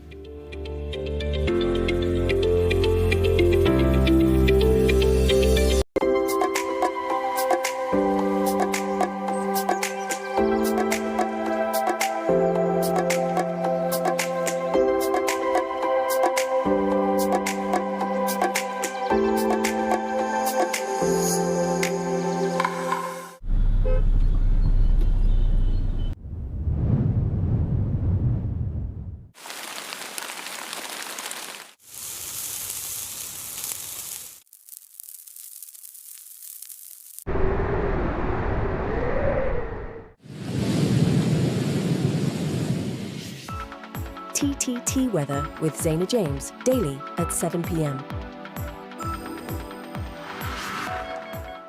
Being connected, it means a lot because, first of all, you can't do this by yourself. When you have your phone, you always have somebody at your side. I could call for help, anything going like, I'm giving children the opportunity to experience outside of their neighborhood. Digital is kind of a comfort, you feel good that people in your lives are always able to be contacted. I was with the other network and I was having problems, so I joined Digicel and I never regretted it.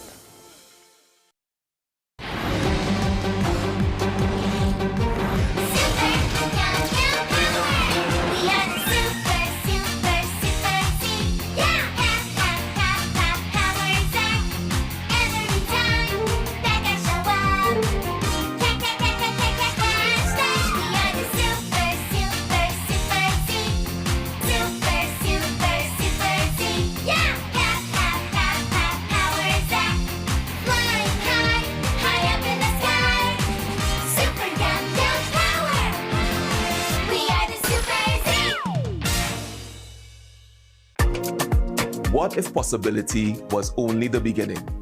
Welcome to Limitless, a journey where ideas become action and action becomes impact. From breaking barriers and challenging misconceptions to designing with dignity and driving innovation with heart. This series explores how inclusion is moving from concept to community in Trinidad and Tobago. Across each episode, we meet the change makers and everyday leaders turning challenges into opportunity, building real solutions that change real lives, from possibility to impact. This is Limitless.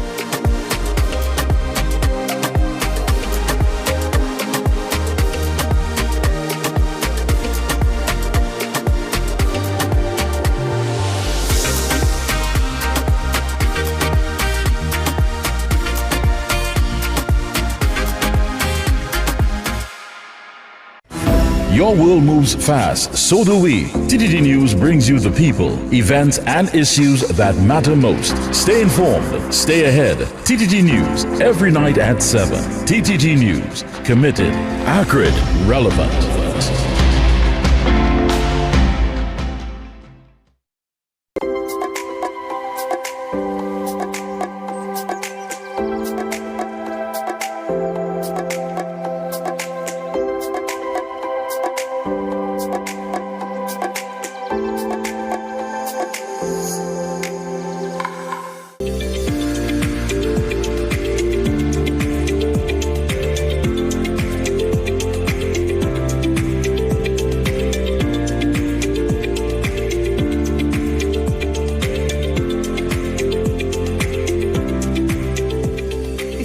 to the next guest. Now, a phrase that has been consistently popping out throughout our conversations this morning is systemic risk.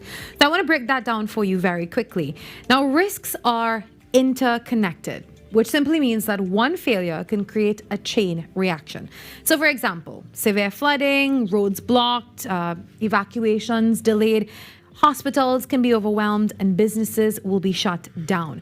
So simply, TTDRM today, until Wednesday, wants people to think beyond isolated disasters. So as we continue our conversations this morning, joining me now is TEMA Director, Mr. Alan Stewart, definitely no stranger to Trinidad and Tobago today. Good morning, Mr. Stewart. Good morning, ma'am. And good morning, all of Trinidad and Tobago. It's good to have you here with us in the flesh. Now, when we talk about disaster risk management challenges in Trinidad and Tobago, what are the most pressing issues currently facing agencies like TEMA and even the ODPM? I think we have a capacity problem. I think that the risk of emergencies across the world, when you look at the data, climate change, climate variability suggests to us that hazards are increasing in their frequency, in their intensity, and therefore we are the place where we have to play catch-up. We have to align ourselves with the necessaries, learn from our partners, observe what is going on, and we need to project. One of the things I normally will say is that we need to see Trinidad and Tobago as a transformed society, one that is resilient, one that is adaptable, people-centered, a people-centered island where we can govern ourselves in such a way with sustainable development to bring about disaster risk in a way where we could bring it under our control. That should be our agenda going forward. But then there are some obstacles like funding, especially across the region. Now, how are financial constraints impacting disaster mitigation and resilience building initiatives in Tobago and also the wider country? Well, I think one of the things that we have witnessed very strongly is that the investment into disaster management, and it's something that I'm going to speak about today, has not been sufficient. It ought not to be where it is. You know, we have to do more in our spending. In other words, I would have indicated that it's important that we look at strategically managing our resources in such a way where we can reduce disaster risk. And therefore, it means, therefore, that risk needs to be paid attention. The lens needs to be focused on the risk instead of just responding to the aftermath of the impact of the hazards. Over the years, for example, I will be reliving Hurricane Flora. You may have heard about NERO. NERO was an organization, it was a relief organization set up by the late Prime Minister Eric Williams, aftermath, to deal with the relief of persons affected. We see that continually happening where we are not sufficiently growing and aligning ourselves perfectly with the risk that we are exposed to.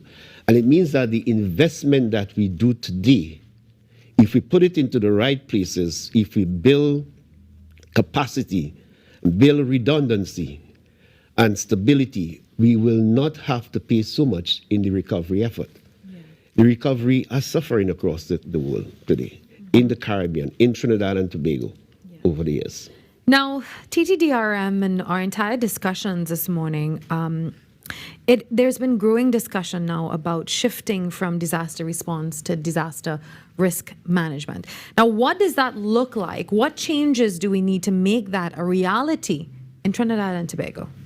One of the first places we need to begin is our disaster management policy. I think that we need to revisit our legislation agenda. For example, I know in 2021 we started working, when I say we, the government of Trinidad and Tobago, would have started working on a policy that will allow for us to look at comprehensive disaster management in a particular way. Because over the years we have recognized that It's important that we look at disaster management with a view of a pentagon. And we look at prevention. These systems need to be all aligned, where you look at prevention, you look at preparedness, you look at mitigation, you look at response. You look at these systems in a way that you could understand how we will deal with these risks going forward. So our laws need to be changed. I think that the disaster office in the Trinidad and Tobago needs to become an authority, in the sense that if you're going to move this system forward, you need to be very definite and determined as to what you want to see as an outcome. We cannot just be focusing on the response element. And if you look at how we have been treating disaster management over the years, we pile everything. We hope that the cavalry will come to save us. But the growth as to which disasters are happening, it is costing the country too much. And therefore, the systemic approach where you have to look at the risks very carefully in our infrastructure, our health systems, our technology, our ICTs, we have to make smart cities and make them in such a way that we can really be resilient going forward. That's the way in which we have to invest in order for us to mirror the growing risks that we are up against. Now, you're speaking about many different sides to this approach, but if there was one area of disaster management that you would like to see receive immediate attention right now and all the investment necessary, what would that be? Structure. Structure, when I speak about structure, I'm not speaking about from an angle of infrastructure. I'm speaking about structure in the disaster management mechanism itself in the country needs to be properly structured. I said it needs to take on a pentagon approach in the sense that you have to look at these 5 different cycles and give them equal attention. And therefore, to do that, I hammer the point that the disaster offices, both in Trinidad and Tobago, needs to become an authority where they are able to undertake their responsibility covered by the law of the land. When you look at 1650 of the Constitution that speaks to disaster risks in the country currently under the legislation, it speaks to response. It's not really telling you how to mitigate, how to prevent, how to prepare yourself properly. And therefore, these are the weak areas. And therefore, I will home in and say that we need to look at the structure of disaster management from an area of authority and management going forward. Yeah. Tell us about your presentation at TTDRM. Well, certainly, I have been hinting, it's like I'm taking my practice off of your set this morning. So we will be reliving Hurricane Flora. It's instructive to say it is 63 years now since Hurricane Flora. And Hurricane Flora began in 1963. The person that is sitting before you, on the 13th of October, the world observed disaster management throughout the world. I was born on that day, 13th of October. Hurricane Flora stopped on the 13th of October. And therefore, I have seen whereby it has ravaged a country. $30 million worth in damages back in those days. That will be over billions of dollars today in Trinidad and Tobago, a Category 3 event. So I'll be bringing those lessons. I will bring in persons who have had the experience of Hurricane Flora to the conference this morning. And we'll be looking at these dynamics as to see how best we can learn what are the lessons that Hurricane Flora have taught us, and have we mirror those lessons carefully. I'll also be looking at how we look at disaster management through the risk lens to make sure that we look at these systems in a particular way. Infrastructure, technology, health services, emergency response. Look at the entire picture and see the areas that we need to pay attention so it will bring about that pentagon of emergency management. Those are the areas that I'll be dealing with today. All Right. Thank you very much, Mr. Alan Stewart, for joining us this morning. We look forward to your contribution at the conference as well. Now, along with that will be that reflection on Hurricane Flora, and all the other case studies will center around lessons from the Tobago oil spill, incident command systems, and also emergency response planning. So that and so much more to look forward to from TTDRM 2026. We take a break. We come back with our final guest this morning live from the Hyatt Regency.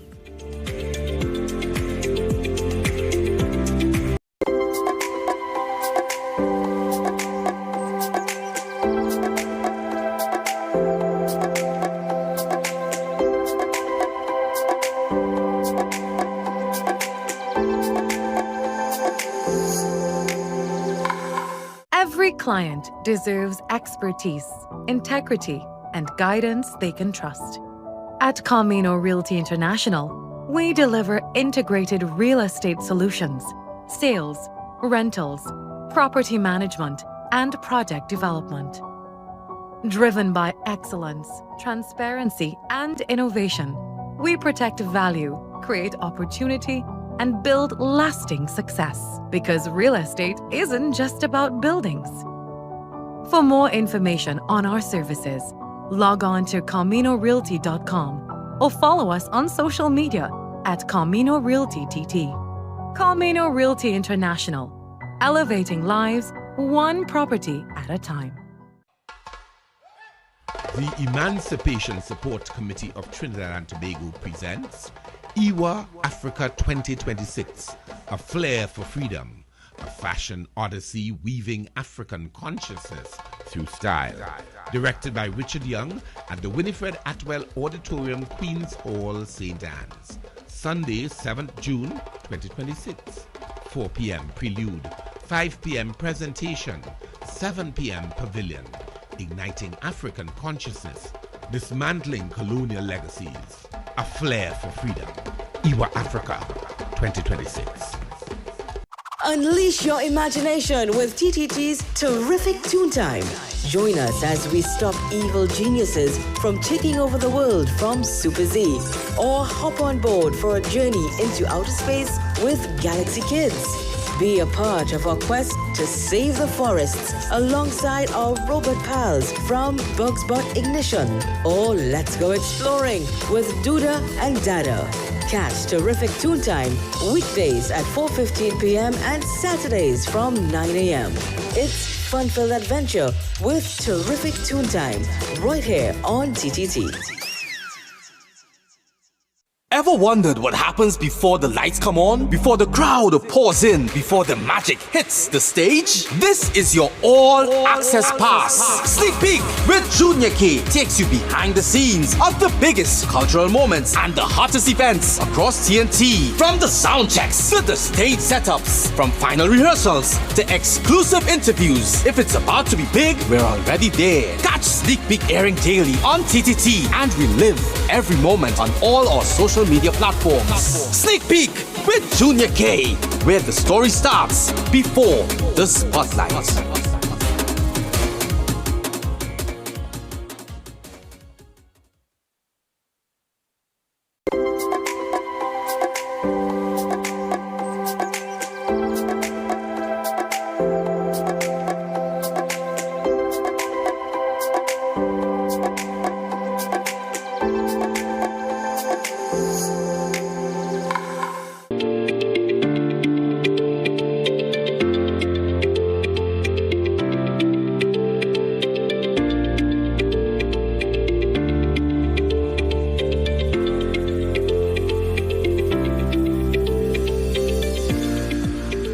Welcome back to Trinidad and Tobago Today on TTT, broadcasting live from TTDRM at the Hyatt Regency. Well, our final guest this morning helps us to understand weather forecasts and warnings and how they can help save lives before severe weather even strikes. His name is Brian, Mr. Weatherman Shields. Good morning. Good morning. Thank you for having me. I appreciate it. Welcome here. First time in Trinidad? It is the first time. Yeah, it's been How great. are you enjoying the weather? Well, I was told to bring the rain, and when I landed, it was raining. It was raining and dusty. And then I met these great people, random family, and then I ended up spending about 4 hours with them. So Point being, yes. super friendly. Good. I love this area. So I love that for Yeah, you. yeah. Well, hopefully today is going to have some sunshine. Did you check the weather forecast before you came here? Well, I figured I was off duty today, but I'll get on You're that. still on duty. Okay, all right. Yeah. I'll have to look at the window. So tell us a little bit about what you do. I do weather on YouTube, so I under Mr. Weatherman, and I focus on the Caribbean. And just trying to get out the proper information. There's a few islands that don't necessarily get the best weather information, so that's what I do. But then it just kind of spread and took off from there. So, but it's a great weather community. It's nice to see. I mean, weather has no borders.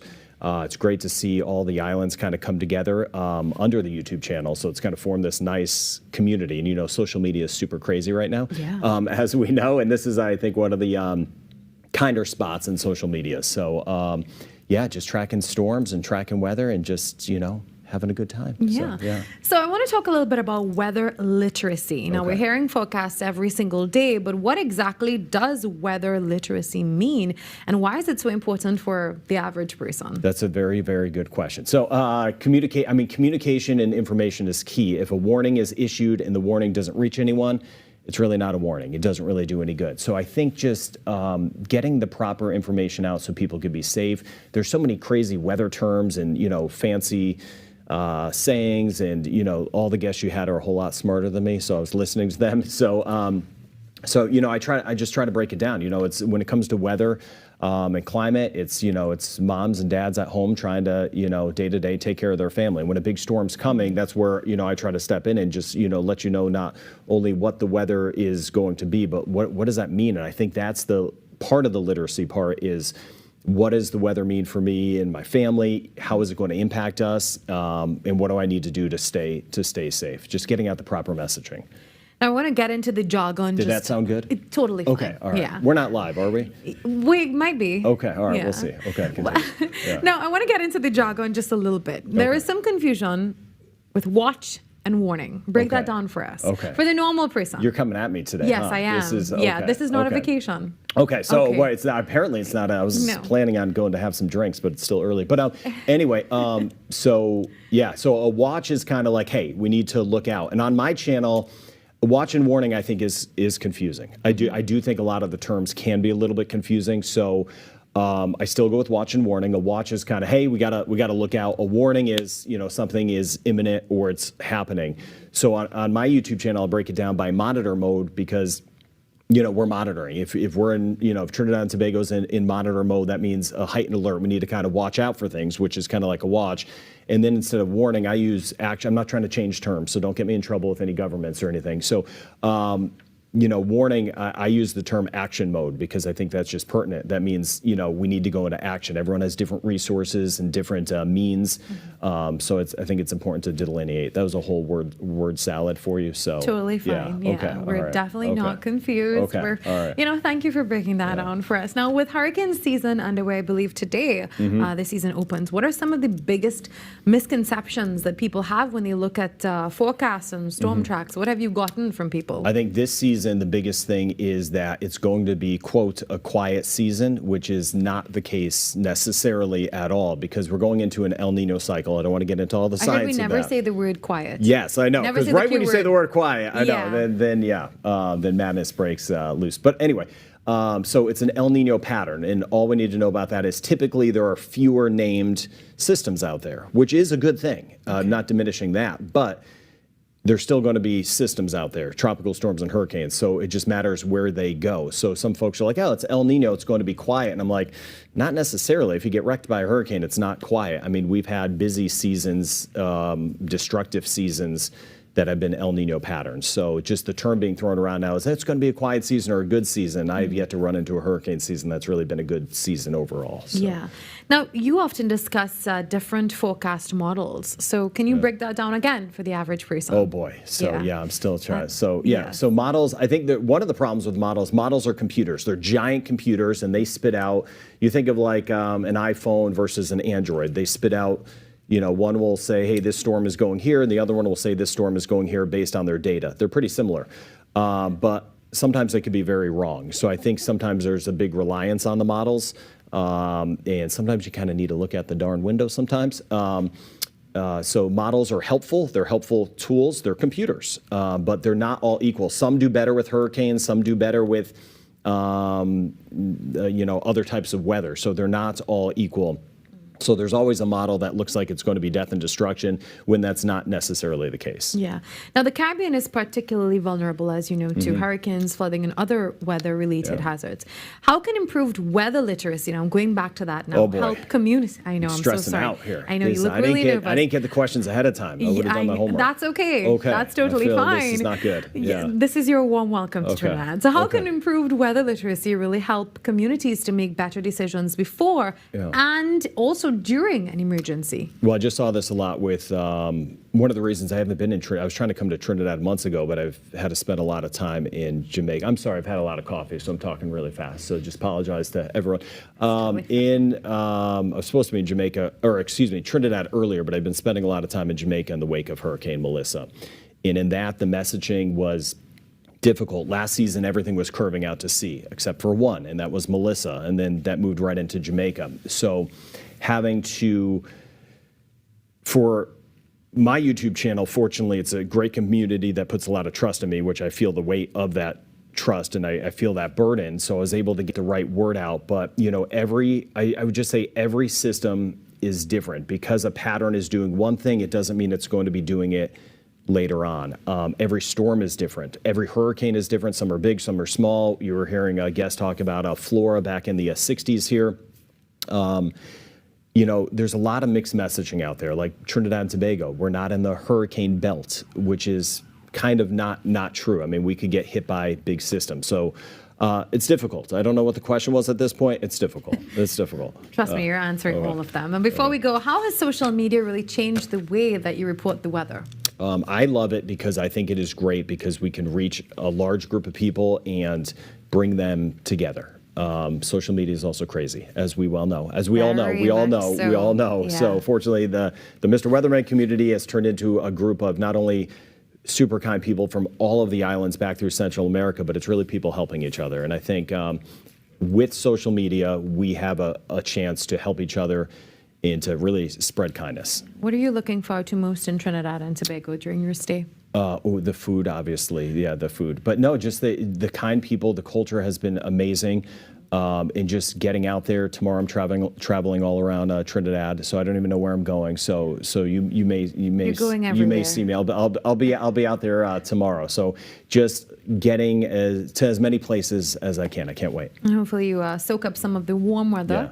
Yeah. Thanks for bringing the rain. We forgive you for that. How did we do on time? Are we good on time? We're great on time, and I know you're really good on that as well. I'm trying to read you on that. So what's your channel for us to? On YouTube, if you look up Mr. Weatherman, I'll be there. Oh, all right. Yeah. Well, thank you very much. Thank you for having me. You're most welcome. TTDRM 2026. It is happening at the Hyatt Regency. It's day one of 3 days of the conference and expo. This is being organized by the PODS Emergency Management Consultancy and Solutions. The theme is Resilience 360, bridging knowledge and action. The focus areas, obviously, climate change. There's flooding, urban planning, emergency preparedness. And the whole idea of this conference and expo is that we're moving from simply reacting to disasters to actually managing risk before disasters happen. So we're looking forward to seeing everything coming out of this 3-day event. Thank you so much to PODS. Thank you, Stacey Ann, for having us here this morning. Thank you to all our guests who would have joined us to weigh in on why exactly do we need to prepare for disasters and not just react when they happen. A multi-sectoral approach, that's the discussion. Again, it runs from today until Wednesday, June 1st to the 3rd. It starts at 8:30 a.m. We're going to be heading there. You can find all the highlights on TTT Live Online. For everything that you see here and more, check us out at TTT Live Online. If you want to contribute to our show in any way, all you have to do is send us an email at tttoday@ttt.co.tt, and you can be a part of the conversation that's shaping our nation. Trinidad and Tobago Today. We see you tomorrow, 6 to 8, where we do this all over again in studio. Thanks to everyone who made this such a great possibility and a success. We'll see you then. Have a great day, everyone. Bye-bye.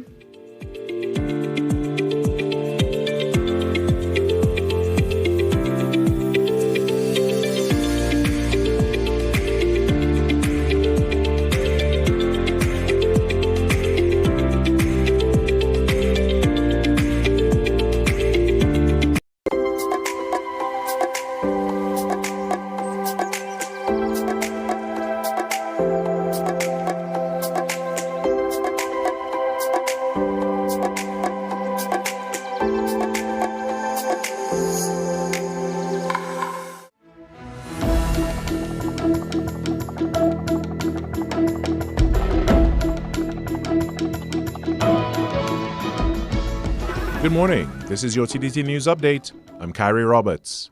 Making the news at this time.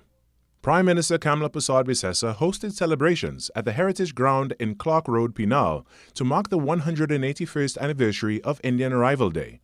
During her speech on Saturday, the Prime Minister honored the sacrifices and resilience of East Indian indentured immigrants as she reflected on her own family's journey. I remember my great-grandmother.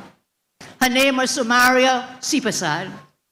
She was only 16 when she left her family in Chennai, Madras now called Chennai, with a tiny Jahaji bundle, crossed the Kalapani in the early 1880s. Life in colonial Trinidad was very hard. Despite the many challenges encountered, she says their perseverance has helped to shape this nation and its leaders. The Prime Minister urged citizens to honor the stories that precede their existence, as she underscored the importance of mutual respect and unity. For the Indians, 181 years to go out of Africa, more years than that. All who came, they crossed the dark waters to land here in TNT. All our ancestors, TNT, came on different ships. Today, we sail together in the same beautiful, unique boat called Trinidad and Tobago. The event began with a procession from the Heritage Dam to the Heritage Ground and ended with a family day, celebrating our rich heritage, culture, and community. In other news, an early morning home invasion in Princestown has led to the swift arrest of a suspect following a coordinated police response. The incident occurred around 5 a.m. on Saturday in St. Charles Village, where a resident was reportedly awakened by an intruder inside his home. The suspect, armed with a knife, confronted the occupant, leading to a struggle, during which the homeowner sustained minor injuries. The assailant fled the scene shortly after, escaping through a bushy area behind the house. Officers from the Princestown Police Station, along with investigators from the Princestown Criminal Investigations Department, responded promptly and launched inquiries. Acting on information received, police were able to locate and arrest a suspect a short distance from the scene. The suspect was later positively identified by the victim. Crime scene investigators processed the area and recovered evidential material, which is expected to assist with the ongoing investigation. The Trinidad and Tobago Police Service is urging members of the public to remain vigilant and report any suspicious activity immediately. Head coach of the TNT men's football team, Derek King, acknowledged poor defending and mistakes cost them in the 5-0 defeat to South Korea in an international friendly in Utah. We defend discipline, for that first period. It's something that, we had to continue working, especially when we play against top opponents. Mistakes will cost you. I think we gave away our first goal. Korea score was a very soft goal. And the second one was kind of a silly error, with the first penalty. And that was your TTT News Update. I'm Kyrie Roberts. From all of us here, have a great day.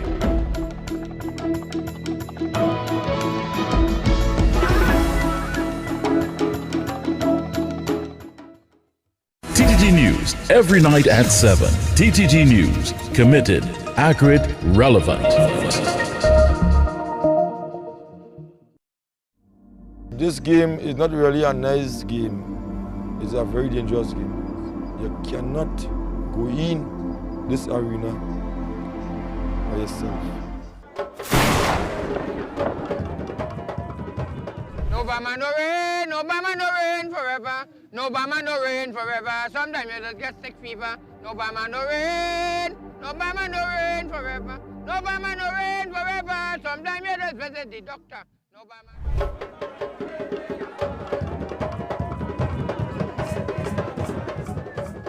They have no fear for living or the dead.